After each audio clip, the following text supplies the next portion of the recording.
Dears अस्सलाम वालेकुम। हक मौजूद के साथ मैं हूं आपका मेज़बान सुल्तान जिंद। बबलो धरना, कराची से कश्मीर तक पूरा सिंध सरापा एहतजाज है इंडस रिवर सिंधु दरिया को बचाने के लिए, जहां पर बच्चे, जवान, बूढ़े, तुलबा, तालिबात अपने अपने हिस्से का किरदार अदा करें। वहां पर आज बबलो धरने पे नामवर टिकटाकर हैं मिज़ना मुनव्वर पहवर साहिबा। मिज़ना मुनव्वर पहवर साहिबा आज वो भी धरने पे आई हुई हैं। उनसे उनके जज्बात जानने की कोशिश करते हैं।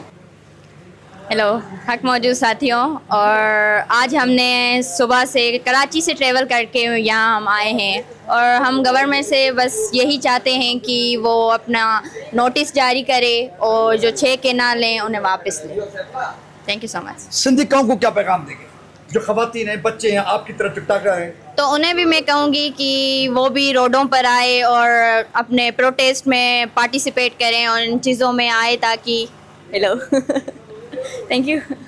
सो सिंध सलामत, साथ सलामत, पाकिस्तान जिंदाबाद।